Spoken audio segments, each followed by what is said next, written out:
Hello दोस्तों, मैं सुहंजन आप सभी का फिर से स्वागत करता हूँ अपने और आपके यूट्यूब चैनल टीची नॉलेज हब में। आज हमारा टॉपिक है chapter 2 theory of basics of accounting. Means जितनी भी अकाउंटिंग की थ्योरी होगी वो हम इसमें कवर कर लेंगे। नॉर्मली जो बेसिक होती है वो चीज़ हम इसमें कवर कर लेंगे। तो लास्ट चैप्टर में मैंने कराया दिया था, लास्ट वीडियो में मैंने कराया था 6 टर्म्स ऑफ अकाउंटिंग। जो भी हमारी अकाउंटिंग में टर्म्स या वर्ड्स यूज़ किए जाते हैं उनका क्या क्या मतलब होता है, तो वो करवा दिए थे। तो आप उसको प्लेलिस्ट में जाकर चेक कर सकते हो और देख सकते हो उस वीडियो को। अब आगे बढ़ते हैं अपने चैप्टर की तरफ, थ्योरी बेसिस ऑफ अकाउंटिंग। तो थ्योरी बेसिस ऑफ अकाउंटिंग पहले मैं समझा देता हूँ थोड़ा सा कॉन्सेप्ट लेके कि क्या चीज़ होती है। एक चीज़ बताइए, अगर आप कोई भी चीज़ करते हो, अगर अकाउंटिंग में देखा जाए तो अगर हम किस लिए यूज़ किया जाता है, ताकि हम अपने जो भी अकाउंट्स हैं, जितने भी बिजनेस है, उसका हम प्रॉफिट और लॉस देख सकें। दूसरा, दूसरी कंपनी से कंपेयर कर सकें, और या फिर अपने ही कंपनी के पास्ट ईयर से भी कंपेयर कर सकें। तो एक चीज़ बताइए, जब हमारा अकाउंट कंसिस्टेंसीली यूज़ नहीं होगा, मीन्स पहले भी जो जिस तरीके को यूज़ करता था अब भी उस तरीके को यूज़ करे, तब तक हम कंपेयर कैसे कर सकते हैं। दूसरी चीज़, अगर मेरी कंपनी ए फार्मूला ए यूज़ कर रही है, दूसरी कंपनी फार्मूला बी यूज़ कर रही है, तो हम क्या ए और बी को कंपेयर कर सकते हैं? नहीं कर सकते।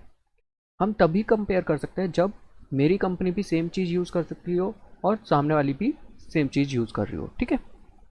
तो हमारी अकाउंटिंग का मतलब क्या है कि हम एक रूल्स बना देते हैं कि अगर किसी चीज़ का ट्रीटमेंट करना है, लाइक सेल अगर होती है, तो उसका ट्रीटमेंट एक ही प्रॉपर तरीके से होगा जो कि क्रेडिट होगी। ठीक है। मीन्स अगर हमारे पास सेल करते हैं, कैश में करते हैं, तो कैश हमारा डेबिट होगा और सेल्स क्रेडिट हो जाएगी। ये चीज़ अभी जब जनरल एंट्री करेंगे तब आपको समझ में आ जाएगा कि क्या क्या चीज़ डेबिट होती है, क्या चीज़ क्रेडिट होती है। तो उस चीज़ का ट्रीटमेंट क्या है, सारी कंपनी इस चीज़ को फॉलो करेगी। जब तक ये फॉलो नहीं करेगी तब तक हम उसको समझ नहीं सकते। तो इसके लिए क्या कराया है, हमारे एक इंस्टीट्यूट है, Institute of chartered accountant of India, ICAI, जो कि आपको नाम दिख रहा होगा, ये रहा। ठीक है। ये क्या करती है, अकाउंटिंग स्टैंडर्ड इशू करती है। अकाउंटिंग स्टैंडर्ड्स क्या, कुछ स्टैंडर्ड्स होते हैं जो पूरे इंडिया में फॉलो किए जाते हैं एक तरीके से, और जिसकी वजह से हमारी जो अकाउंटिंग है, जितनी भी कंपनीज हैं उनमें क्या आ जाती है, कंसिस्टेंसी आ जाती है, यूनिफॉर्मली हो जाते हैं वो, मतलब एक तरीके की यूनिफॉर्म पहन लेते हैं। ठीक है। तो अब मेन मैं आपको समझा चुका हूँ कि अकाउंटिंग की थ्योरी का क्या बेस है। अब एक बार पढ़ लेते हैं। The theory basis of accounting concept consist of principles. क्या चीज़ कंसिस्ट करती है, principle, concept, rules and guidelines. ये चार चीज़ें हमारी जो अकाउंटिंग थ्योरी है वो यूज़ करती है, कंसिस्ट करती है। और जो कब डेवलप हुए, period of time, over a period of time, means हमारे पास्ट एक्सपीरियंस के थ्रू ये बनाए गए हैं।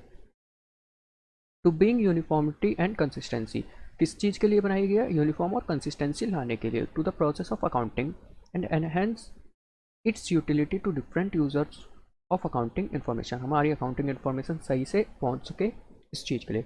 अपार्ट फ्रॉम दिस, इस चीज़ को हटाने के इसके बावजूद, the ICAI which is regulatory body, ICAI क्या हमारी रेगुलेटरी बॉडी है, for standardization of accounting policies in the country has been issued accounting standard. जो हमारे ICAI है वो क्या करता है, अकाउंटिंग स्टैंडर्ड इशू करता है। और अकाउंटिंग स्टैंडर्ड का काम क्या होता है, हमारा कंसिस्टेंसी और यूनिफॉर्मिटी लाने के लिए। ठीक है।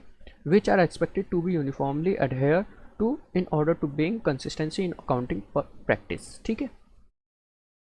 आगे बढ़ते हैं। आगे है गैप। गैप का क्या है, गैप की फुल फॉर्म है जनरली एक्सेप्टेड अकाउंटिंग प्रिंसिपल्स। इसका क्या मतलब हुआ, आप नाम से कनेक्ट कर सकते हैं। जनरली एक्सेप्टेड मीन्स जनरली हम इसको एक्सेप्ट कर लेते हैं अकाउंटिंग प्रिंसिपल्स में। तो इसका क्या मतलब होगा भैया, एक चीज़ बताइए, कब जनरली हम एक्सेप्ट करेंगे, जब कंसिस्टेंसी होगी, यूनिफॉर्मिटी होगी, तभी। तो इसका क्या यूज़ होता है, to maintain uniformity and consistency in accounting records. हम जो अकाउंटिंग रिकॉर्ड्स बनाएंगे उसमें यूनिफॉर्मिटी और कंसिस्टेंसी लाने के लिए सर्टेन रूल्स और प्रिंसिपल हैज़ बीन डेवलप्ड। जो भी हमारे रूल्स हैं और प्रिंसिपल्स डेवलप किए गए हैं, which are generally accepted by the accounting professions. Means अगर हमारा कोई भी अकाउंटेंट है उस वो इन चीज़ों को यूज़ कर लेगा बहुत ईजिली, क्योंकि इनमें कोई ज़्यादा दिक्कत नहीं आती, बहुत इजी होते हैं और सबके लिए सेम होते हैं, तो इसमें ज़्यादा प्रॉब्लम नहीं आती। ठीक है। अब आगे बढ़ते हैं। Principles defined by AICPA, American institute of certified public accountant. ठीक है। ये लास्ट क्लास में मैंने सेकंड लास्ट क्लास में मैं आपको बता चुका हूँ AICPA क्या होता है। तो इसने प्रिंसिपल्स को कैसे डिफाइन किया? अ जनरल लॉ, एक तरीके से लॉ है, rule adopted by professed as a guide to action, a settled ground और बेसिस ऑफ कंडक्ट और प्रैक्टिस। मीन्स एक तरीके से ये हमने रूल बना दिया, लॉ बना दिया कि कुछ भी चीज़ अगर हमें करनी है, किसी भी चीज़ को अगर हमें रिकॉर्ड करना है तो इसी तरीके से करना है। ये प्रिंसिपल्स हैं, ठीक है। कुछ प्रिंसिपल्स हैं, कुछ मेजरमेंट हैं, कुछ कॉन्सेप्ट्स हैं, तो वो अभी पढ़ेंगे, धीरे धीरे आते रहेंगे हमारी लाइन में। जनरली का मतलब है जनरल मैनर, जैसे मैंने आपको बताया था। गैप, गैप क्या करता है? रेफर्स टू रूल्स और गाइडलाइंस। क्या करता है? रूल्स और गाइडलाइंस को अडॉप्ट करता है for recording and reporting the business transaction in order to bring uniformity in the presentation of the financial statement. Historical cost, ये एक एग्जांपल है हिस्टोरिकल कॉस्ट। ये क्या है? अगर हम कुछ भी चीज़ खरीदते हैं जो कि फिक्स्ड असेट्स हो, क्या हो? Fixed assets. फिक्स्ड असेट्स मैंने बताया था लास्ट टर्म में, लाइक बिल्डिंग, ठीक है। तो इसका एग्जांपल लेते हैं। लाइक हमने एक बिल्डिंग खरीदी, उसको हम क्या करते हैं, ये हमने खरीदी 2001 में और तब इसकी कीमत थी 1 लाख रुपए, ठीक है। तो अब आपको पता होगा अगर in future at present means 2021 में अगर देखा जाए तो इसकी कीमत अगर मान के चलो 10 लाख रुपए हो गई, तो हम इसको रिकॉर्ड किस में करेंगे? 1 लाख में या 10 लाख में? तो हमारा अकाउंटिंग प्रिंसिपल्स क्या कहता है? हमें हिस्टोरिकल कॉस्ट में रिकॉर्ड करना है। मीन्स 1 लाख में भले ही इसकी कीमत कितनी हो गई हो, 10 लाख हो गई हो। तो ये चीज़ हमारी कुछ गाइडलाइंस हैं, कुछ प्रिंसिपल्स हैं जो कि हमें फॉलो करने ही पड़ते हैं। जबकि हमारी कीमत कितनी है? 10 लाख, और अब हमें रिकॉर्ड कितने में करनी पड़े? 1 लाख रुपए में उसी बिल्डिंग को, ठीक है। आगे बढ़ते हैं। प्रिंसिपल है evolve over a long period of time on the basis of past experience. Principles किस बेस पे बनाए गए हैं? पास्ट एक्सपीरियंस बेस पे बनाए गए हैं। These are consistently influenced by chance in legal, change हो जाते हैं किस वजह से? इन लीगल, सोशल और इकोनॉमिक एनवायरनमेंट के बेस पे ये चेंज भी हो सकते हैं, as well as the need of the user, user के नीड पे हो सकते हैं। मीन्स इनमें कुछ चेंजेस भी हो सकते हैं जो कि फिक्स किए गए होंगे प्रिंसिपल्स में। ऐसा नहीं है कि हम खुद भी अपने आप से चेंज कर सकें। लाइक एक होती है डेप्रिसिएशन। डेप्रिसिएशन का मतलब होता है कि किसी भी चीज़ में टूट फूट होती है तो हमारी कीमत कम हो जाती है। लाइक अगर मैं मान के चलूँ मोटरसाइकिल आया 80,000 रुपये की, ठीक है। कब लाया? 2015 में। तो क्या 2021 में मैं इसको 80,000 में बेच पाऊंगा? बिल्कुल भी नहीं, कतई नहीं, ठीक है। इसकी कीमत क्या मान के चलते हैं 30,000 या 40,000 हो गई होगी। तो वो जो बाकी के 40,000 रुपये हैं, या मान के चलते 30,000 रुपये हो गई है, तो बाकी के जो 50,000 रुपये हैं वो कहाँ गई इसकी कीमत? वो हम मान के चलते हैं कि डेप्रिसिएशन इसका लग गया। डेप्रिसिएशन मतलब होता है टूट फूट या किसी भी चीज़ पे खर्चा यूज़ करने पे हमारी उसकी कीमत कम हो जाती है, ठीक है। तो वो 50,000 रुपये हम क्या मान के चलते हैं? डेप्रिसिएशन। तो इसका भी फॉर्मूला होता है, इसको लगाने के तरीके होते हैं। एक मान के चलते मैं 2 ही बता रहा हूँ अभी। एक होता है सिंपल मेथड, एक होता है WDV, ठीक है, रिटर्न डाउन वैल्यू मेथड। तो इसमें क्या होता है, हर साल 10,000 रुपये हम कम करते जाएंगे या फिर कुछ परसेंटेज हर साल कम करते जाएंगे, ठीक है। तो ये 2 तरीके होते हैं। हो सकता है हम SLM मेथड यूज़ कर रहे हो, सिंपल लाइन मेथड, तो अब हमें अच्छा नहीं लग रहा है या कुछ प्रॉब्लम आ रही हो तो हम WDV अडॉप्ट कर सकते हैं। ना कि हम कोई अपनी तरीके से कि भैया चल 10,000 मत लगा, डायरेक्ट 15,000 लगा दे, ऐसा नहीं। कोई ना कोई बेसिक्स रूल होता है, ठीक है, कोई ना कोई बेसिक प्रिंसिपल होता है, आपको उसी के थ्रू करना पड़ेगा, लेकिन वो हमारे को शो करना पड़ेगा। आगे बढ़ते हैं। आगे जाते हैं बेसिक अकाउंटिंग कॉन्सेप्ट्स। ये मैं नेक्स्ट क्लास में कराऊंगा, एक ही वीडियो में कवर कर लूँगा आपको ये। तो इसको अभी मैं रहने देता हूँ, इसके बाद के टॉपिक हम कवर कर लेते हैं जब तक, क्योंकि इस वीडियो बहुत लंबी हो जाएगी अगर मैं इनको कवर करूँगा। तो आ जाते हैं सिस्टम्स ऑफ अकाउंटिंग। अकाउंटिंग के सिस्टम कितने हैं? 2 हैं, डबल एंट्री सिस्टम और single entry system. Double entry system का क्या मतलब है? अगर कोई भी ट्रांजैक्शंस होगी, ठीक है, उसको अगर हम रिकॉर्ड करेंगे तो दो जगह करेंगे, ठीक है। अब 2 जगह कैसे? लाइक अगर हमने सेल किया है तो कैश में करिए तो कैश अकाउंट में भी जाएगी, और सेल किया तो सेल्स में भी जाएगी, ठीक है। तो अब ये दो जगह जाएगी, तो इसे हम डबल एंट्री सिस्टम कहते हैं। सिंगल एंट्री सिस्टम में क्या होता है, ट्रांजैक्शन केवल एक जगह रिकॉर्ड होती है। अब इनमें फ़र्क क्या है, हम ऐसा क्यों करते हैं? लाइक अगर हमारी बड़ी फर्म है, कोई बहुत बड़ी फर्म है, तो हमें उसके लिए डबल एंट्री सिस्टम यूज़ करना पड़ता है। बहुत अकाउंटेंट के लिए सिंपल है, और अगर कोई बड़ी ट्रांजैक्शन है, मतलब बड़ी कंपनी है, तो उसमें बहुत ईजी वे में यूज़ कर सकते हैं और हमें ज़्यादा प्रॉब्लम भी फेस नहीं होगी। अगर बड़ी फर्म में हम सिंगल एंट्री सिस्टम यूज़ करते हैं तो हमें बहुत प्रॉब्लम फेस होगी। लाइक मैं अभी आपको जब हम करेंगे ना आगे थोड़ा, तब पता चल जाएगा कि सिंगल एंट्री में और डबल एंट्री में क्या फ़र्क है। फिर भी मैं थोड़ा सा एक्सप्लेन करता हूँ आपको। जब भी हम लाइक मान के चलिए, अगर मेरी किनारे की दुकान है, मीन्स जनरल शॉप है, जनरल स्टोर की, तो मैं क्या करूँगा भाई, जो भी सामान बिका है सामान का नाम लिखूँगा। लाइक दाल बिक गई 10 रुपये की, तो 10 रुपये लिख दिए। चावल बिक गए, चावल लिख दिए भैया 50 रुपये के। तो मैं इस तरीके से बस रिकॉर्ड करूँगा, किसको दे रहा हूँ किसको नहीं दे रहा वो रिकॉर्ड नहीं करूँगा, ठीक है। ये हो गया हमारा कैसा, सिंगल एंट्री। हम केवल एक जगह एंट्री कर रहे हैं कि ये चीज़ बिकी, हमने ये रिकॉर्ड नहीं किया किसको बेचा या कैश में बेचा या किस में नहीं बेचा, वो चीज़ रिकॉर्ड नहीं करते, ठीक है। अब आ जाते हैं डबल एंट्री सिस्टम में। अगर यही चीज़ बड़ी स्टोर पे रिकॉर्ड हो रही होती तो हम डालते कि दाल हमने बेची 10 रुपये की कैश में, ठीक है। फिर हम लिखते राइस बेचा 50 रुपये के, हो सकता है गोलू को, ठीक है। ये एक बंदे का नाम मान के चलते हैं। तो इस गोलू को बेची है किस में, कैश में नहीं, क्रेडिट पे बेची है, ठीक है। तो हम इस तरीके से रिकॉर्ड करते। तो डबल एंट्री सिस्टम और सिंगल एंट्री सिस्टम आपको समझ में आ गया होगा जहाँ तक है कि जब भी डबल एंट्री सिस्टम होता है तो हम दो जगह रिकॉर्ड करते हैं ट्रांजेक्शन्स को, सिंगल एंट्री में हम एक जगह रिकॉर्ड करते हैं। आगे बढ़ते बेसिस ऑफ अकाउंटिंग। अकाउंटिंग का बेसिस क्या है, पहला है कैश बेसिस, दूसरा है एक्रूअल बेसिस।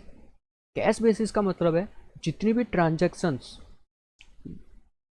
किस में होगी, कैश में होगी, केवल वो ही रिकॉर्ड की जाएंगी, केवल वो ही रिकॉर्ड की जाएंगी, अदरवाइज कोई भी रिकॉर्ड नहीं की जाएगी। एक्रूअल बेसिस का मतलब क्या है, एक्रू होनी चाहिए बस, ठीक है। मीन्स हमने सेल कर दी लेकिन क्रेडिट में करी है, तो हम उसे रिकॉर्ड करेंगे, मीन्स एक्रू और अराइज, ठीक है। एक्रूअल बेसिस में क्या होता है, अगर हमने कोई भी चीज़ बेची है, लाइक सेल किया, या फिर सेल छोड़िए, ये तो बहुत सिंपल सा एग्जांपल हो जाएगा आपका लिए, सेल छोड़िए, रेंट ले लेते हैं, ठीक है। क्या, रेंट, रेंट पे करना है हमें 100 रुपये पर मंथ का, और अभी जनवरी चल रहा है। अब एक चीज़ बताइए, मान के चलते दिसंबर चल रहा है, क्योंकि एंड ऑफ मंथ क्या होता है हमारा, दिसंबर का।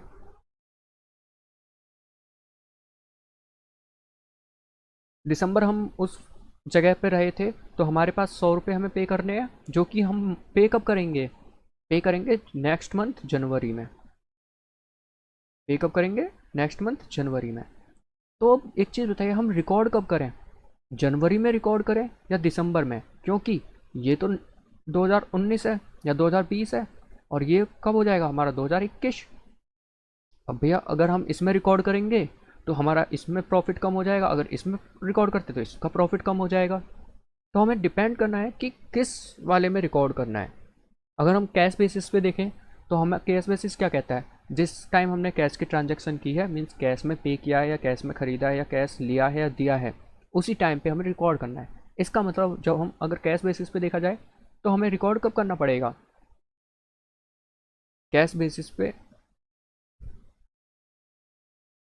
कैश बेसिस में हम कब रिकॉर्ड करेंगे, जनवरी 2021 में रिकॉर्ड करेंगे, जब हम कैश में पे करेंगे रेंट को, ठीक है। लेकिन एक्रूअल बेसिस क्या कहता है, जब आपका वो रेंट एक्रू हुआ, मीन्स ड्यू हो गया, हमारी लाइबिलिटी बन गई उस अमाउंट को पे करने की, या उस सामने वाले की लाइबिलिटी बन गई, वो हमें पे करेगा, ठीक है, तब हम उसे रिकॉर्ड करेंगे। इसका मतलब एक्रूअल बेसिस अगर यूज़ करेंगे तो जब वो ड्यू होगी, पेमेंट ड्यू होगी, तब हम उसको रिकॉर्ड कर लेंगे। मीन्स कब करेंगे? 2020 में। जो रेंट होगा वो हम कब रिकॉर्ड करेंगे कि हमें 2020 में पे करना था, भले ही पे हम कब कर रहे हैं? जनवरी में। ठीक है, तो कैश बेसिस का मतलब है जब भी हम कैश पे करेंगे या कैश हमारे पास आएगा उस टाइम पे रिकॉर्ड करेंगे उस ट्रांजेक्शन को। और एक्रुअल बेसिस क्या कहता है? जब वो ट्रांजेक्शन ड्यू हो गई या इवेंट अकर हो गया, मीन्स वो इवेंट हो गई या ट्रांजेक्शन कंप्लीट हो गई, तभी हमें रिकॉर्ड कर लेनी है। उसके कैश आने का या देने का वेट नहीं करना, हमें ट्रांजेक्शन रिकॉर्ड कर लेनी है। आगे बढ़ते हैं अकाउंटिंग स्टैंडर्ड्स, जो कि कौन इशू करता है? हमारा आईसीएआई इशू करता है, Institute of Chartered Accountant of India. Accounting standard are return policy document covering the aspect of recognize, measurement, treatment, presentation and disclosure of accounting transactions in the financial statement। जो भी हमारी financial statement है उसमें क्या करता है? Recognise करता है, मेजर करता है, treatment, presentation, disclosure, accounting transaction, इन सब चीज़ों को मतलब किस तरीके से हमें प्रेजेंट करनी है फाइनेंशियल स्टेटमेंट में, ठीक है, वो चीज़ हमें शो करता है। और किस चीज़ को किस तरीके से ट्रीट करना है, मेज़र करना है, ये सब चीज़ करता है। डिस्क्लोजर हमें मीन्स है कि हमें किस किस चीज़ का डिस्क्लोजर देना है उस अकाउंटिंग स्टेटमेंट में, मीन्स फाइनेंशियल स्टेटमेंट में हमें किस किस चीज़ को बताना ज़रूरी है। तो ये कौन डिसाइड करता है? हमारे आईसीएआई डिसाइड करता है, जिसमें अकाउंटिंग स्टैंडर्ड इशू करके उन्होंने कंपलसरी कर दिया सभी कंपनियों के लिए। ठीक है, तो इसकी ज़रूरत क्या है? तो जैसा कि मैं बता ही चुका हूँ कि हम एक तरीके से कंपेयर कर सकें एक दूसरे से, अपने पास्ट पीरियड से कंपेयर कर सकें। तीसरा एक और चीज़ होती है कि अगर जितने भी फाइनेंशियल स्टेटमेंट हैं इन चीज़ों को यूज़ करते हैं और फॉलो करते हैं अकाउंटिंग स्टैंडर्ड को, तो हम कह सकते हैं जो भी उसकी फाइनेंशियल स्टेटमेंट है वो ट्रू एंड फेयर होगी, मीन्स सच्ची और सही होगी। मीन्स अगर मैं मान के चलो मैं अपने मामा के कोई कंपनी है, मैं मामा की कंपनी में गया, उन्होंने बोला भाई ऐसी बात है मेरा प्रॉफिट हो नहीं रहा, लॉस हो रहा है, आप एक काम करो कोई भी एक ट्रांजेक्शन फेक डाल दो और उसमें दिखा दो कि मैंने सेल कर दी 10 लाख रुपए की, ताकि मेरा जो फाइनेंशियल स्टेटमेंट है वो क्या शो कर दे, मेरे को कंपनी ने प्रॉफिट हो गया। तो वो क्या है? बेकार है, लाइक मैं वो फेयर नहीं है। ठीक है, तो उस चीज़ के लिए ऐसा अकाउंटिंग स्टैंडर्ड नहीं कहता। तो accounting standard facilitate the scope of those alternative which fulfil the basis quantitative characteristics. कौन सी कैरेक्टरिस्टिक्स है? True and fair financial statement. हमारी जो स्टेटमेंट है वो क्या होनी चाहिए? ट्रू एंड फेयर होनी चाहिए। अब आगे बढ़ते हैं, एएस के फ़ायदे क्या हैं, बेनिफिट क्या है? तो भैया सबसे पहले eliminating variations in the accounting treatment. जो हमारी अकाउंटिंग ट्रीटमेंट होगी वो अलग अलग तरीके से नहीं होगी, एक तरीके से की जाएगी। एएस में भी अकाउंटिंग स्टैंडर्ड, एएस का मतलब है अकाउंटिंग स्टैंडर्ड, ठीक है। अकाउंटिंग स्टैंडर्ड में fall for disclosure of certain information which may be not be required by law but such information might be useful for general public, investor and creditors. क्या कहते हैं? As accounting standard कहता है कुछ disclosure हैं जो हमें देने चाहिए, भले ही वो हमारे लॉ ने बोले हों या ना बोले हों, लॉ ने बोले हों या ना बोले हों, हमें वो देने हैं। क्यों? जो कि हमारे यूज़फुल होंगे, किसके लिए? जनरल पब्लिक के लिए, इन्वेस्टर के लिए, क्रेडिटर्स के लिए, या फिर एक्सटर्नल या इंटरनल यूज़र्स के लिए। ठीक है, तो हमारे को वो डिस्क्लोज़र देने ज़रूरी हैं जिसकी वजह से एक्सटर्नल और इंटरनल यूज़र्स को अफेक्ट पड़ेगा या उनके डिसीजन मेकिंग में कुछ ना कुछ चेंजेस हो सकता है। थर्ड बेनिफिट क्या है? Facilitate comparison. हम कंपेयर कर सकते हैं इंटर और इंट्रा कंपनीज। इंटर का मतलब है कि एक दूसरी कंपनी के बीच में, और इंट्रा मतलब अपनी कंपनी में। ठीक है, लिमिटेशंस क्या है भैया? Choose between different alternatives. हमारे कुछ अल्टरनेटिव्स जैसे कि मैंने बताया था एसएलएम और डब्ल्यूडीबी, हमें इनमें अल्टरनेटिव चुनना पड़ता है। ठीक है, risk to follow and fail to extend flexibility. हम इसमें चेंजेस ज़्यादा नहीं कर सकते हैं, अपनी तरीके से नहीं कर सकते, जो हमें बोला गया है उसी तरीके से यूज़ करना पड़ेगा। Can not override the status, means अगर कोई लॉ बन गया है किसी चीज़ के लिए तो हम उस लॉ को ओवरराइड नहीं कर सकते। ठीक, अकाउंटिंग स्टैंडर्ड क्या कहता है, अगर कोई लॉ बनना है या लॉ है जिस अकाउंटिंग स्टैंडर्ड उसके ऊपर आ रहा है, मीन्स उसको चेंज कर रहा है, तो हम वो चेंज नहीं होने देंगे, आप उस लॉ को फॉलो कीजिए। और जो अकाउंटिंग स्टैंडर्ड की एप्लीकेबिलिटी कहाँ तक होगी, सोल प्रोप्राइटर, अगर हम अकेला बंदा है वो कोई कंपनी चला रहे तो, partnership, societies, trust, Hindu individual families, association of person, cooperative societies, company, international financial reporting system, means सभी पे ये वर्क करेगा। आगे बढ़ते हैं, नीड ऑफ आईएफआरएस। आईएफआरएस क्या है, इंटरनेशनल फाइनेंशियल रिपोर्टिंग सिस्टम। नाम से अब देख लेते हैं क्या मतलब है, इंटरनेशनल फाइनेंशियल रिपोर्टिंग सिस्टम। अगर नाम से कनेक्ट किया जाएगा तो इंटरनेशनल मीन्स आप बाहर वर्क कर रहे हो, आउटसाइड इंडिया, उसकी फाइनेंशियल रिपोर्टिंग सिस्टम हम चेक कर रहे हैं। तो एक चीज़ बताइए, जब हम आउटसाइड इंडिया जाएंगे तो हमें कुछ फेस करना पड़ेगा, सामने वाले जो कंट्री होगी उसकी अकाउंटिंग ट्रीटमेंट शायद हो सकता है चेंज हो, या अकाउंटिंग जो स्टैंडर्ड्स हैं वो चेंज हो। तो हमारा कोशिश ये रहती है, अब जैसे धीरे धीरे हमारा जो इंडिया है या फिर कोई भी कंपनी है, हम क्या सोच रहे हैं, ग्लोबली एक्सपेंड कर सकें, लाइक हमारे जो इंटरनेशनल भी हम ट्रेड कर सकें, इंटरनेशनल भी हम रिलेशनशिप बना सकें। तो उसके लिए हमें क्या करना पड़ेगा कि जितनी भी बाहर के देश हैं, जो कुछ देश हैं अच्छे अच्छे जो बेस्ट है हमारे साथ जुड़ना चाहते हैं, हम एक तरीके से फाइनेंशियल, जैसे हमने क्या करा, इंडिया के पूरे राज्यों के अंदर एक तरीके से स्टैंडर्ड बना दिया अकाउंटिंग स्टैंडर्ड, वैसे ही दूसरे देशों के साथ मिलकर हम एक स्टैंडर्ड बना दें कि हम अगर कंपेयर करना चाहें तो ईजिली कंपेयर कर सकें। तो इंटरनेशनल समझ में आ गया आपको। How information is presented in financial statement, हमें किस तरीके से फाइनेंशियल स्टेटमेंट में इंफॉर्मेशन प्रेजेंट करनी है। Help in global harmonisation, IFRS promotes global standards, हम ग्लोबल स्टैंडर्ड्स कर सकते हैं, और किस चीज़ के लिए, बिजनेस ग्रोथ के लिए। It facilitate global investment. अब एक चीज़ बताइए, अगर आप इंडिया में हो और दूसरे देश के भी बंदे आपकी फाइनेंशियल स्टेटमेंट को समझ सकते हैं, देख सकते हैं, तो वो क्या सोचेंगे कि आपकी कंपनी में इन्वेस्ट करने के लिए, तो वो आपकी इन्वेस्टमेंट तभी तो करेंगे जब उनको समझ में आएगी आपकी फाइनेंशियल स्टेटमेंट। तो आईएफआरएस इस चीज़ के लिए यूज़ होता है। मीन्स आईएफआरएस का क्या है काम, कि आपकी जो फाइनेंशियल स्टेटमेंट है, इंडियन एएस या आईएफआरएस या एएस, ये क्या करते हैं, आपकी जो फाइनेंशियल स्टेटमेंट को इस तरीके से प्रेजेंट करने में हेल्प करते हैं ताकि आउटसाइड इंडिया भी ईजिली रीड कर सकें, अंडरस्टैंड कर सकें आपकी फाइनेंशियल स्टेटमेंट को, इनसाइड इंडिया वाले भी यूज़ कर सकें, कंपेयर कर सकें। ठीक है।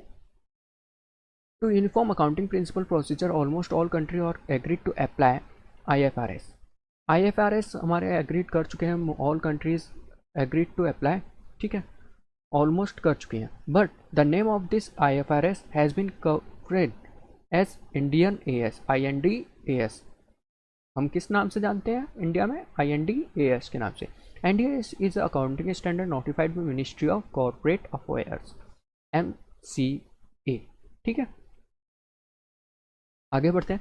गुड्स एंड सर्विस टैक्स, आपको पता है 2019 में ये goods and service tax act लागू किया गया था, वन कंट्री वन टैक्स। ठीक है, जीएसटी क्या है, अब एक चीज़ बताइए, जीएसटी हमारा कब किस चीज़ को एलिमिनेट करता है, जितने भी हमारे पुराने टैक्सेस थे, जितने भी हमारे सेंट्रल या वो थे गवर्नमेंट के, सेंट्रल गवर्नमेंट के या स्टेट गवर्नमेंट के टैक्सेस थे जो इनडायरेक्ट थे, उनको हटाने के बाद हम किसको लेकर आए हैं, जीएसटी को लेके आए हैं। ठीक है, तो इनका क्या काम है, हमारा जो ट्रांजैक्शंस हैं उसमें थोड़ी गड़बड़ी हो जाती थी, हम इधर उधर की हेर फेर कर लेते थे, कुछ लॉसेस थे जो इसमें कवर किए गए हैं ताकि हमें थोड़ा बेनिफिट मिल सके। भैया कुछ चीज़ नई होगी और अच्छी होगी तभी तो हम उसको एक्सेप्ट करते हैं, अदरवाइज़ हम उसको क्यों लाने देंगे। तो मतलब गुड्स एंड सर्विस टैक्स का भी कुछ ना कुछ बेनिफिट्स थे ताकि हमारे इंडिया में सही से ट्रांजेक्शन हो सके, तो इसलिए हम जीएसटी को लेकर आए थे। तो GST is definitions based tax, destination based tax on consumption of goods and service. Goods and service is levied at all state right and manufacturing of final consumption with credit of the taxes paid at the previous state available of the set of and null set of। ये चलो मैं आपको समझा देता हूँ क्या चीज़ है। साथ सीधी सी बात है भैया, जीएसटी कब लगता है, गुड्स एंड सर्विस पे लगता है। ठीक है, गुड्स एंड सर्विस पे लगता है। कब लगेगा, एक चीज़ बताइए, पे कौन करता है, इनडायरेक्ट टैक्सेस को, इनडायरेक्ट टैक्सेस को हम लोग पे करते हैं। कौन करता है? कंज्यूमर। ठीक है, अब कंज्यूमर का इनडायरेक्ट टैक्स से कैसे रिलेटेड? भैया हम तो बस सामान खरीदते हैं, हम थोड़ी ना पे करते। पर जो सामान हम खरीदते हैं ना, उस पर जीएसटी भी हम पे करते हैं। अब वो जीएसटी किस तरीके से आ जाता है? रिटेलर हमसे लेता है, रिटेलर होलसेलर से, रिटेलर से कौन लेता है? होलसेलर लेता है, होलसेलर से कंपनी लेती है। अब वो किस तरीके से जाता है? रिटेलर जब होलसेलर से खरीदेगा तब भी जीएसटी पे करेगा, होलसेलर कंपनी से खरीदेगी तब भी जीएसटी पे करेगी। ठीक है, अब इस जीएसटी पे में क्या होता है? लाइक कंपनी ने कुछ चीज़ बेची 100 रुपये की, प्लस जीएसटी आ गया 18 रुपये का, 118 रुपये का, इसको बेचा होलसेलर को। ठीक है, अब मैं नॉर्मली अमाउंट लेता हुआ चलूँगा, ये नहीं है कि इतना ही अमाउंट होता है। अब होलसेलर ने अपना प्रॉफिट जोड़ लिया, कितना? मान के चलते 100-150 रुपये बना दिया इसको, कैसे? 32 रुपीज़ जोड़ के। ठीक है, इसने बोला भैया अब 118 का तो मेरे पे ख़रीदा है, एक काम करता हूँ 32 रुपीज़ अपना प्रॉफिट जोड़ लेता हूँ, 150 रुपये की किसको बेच देता हूँ?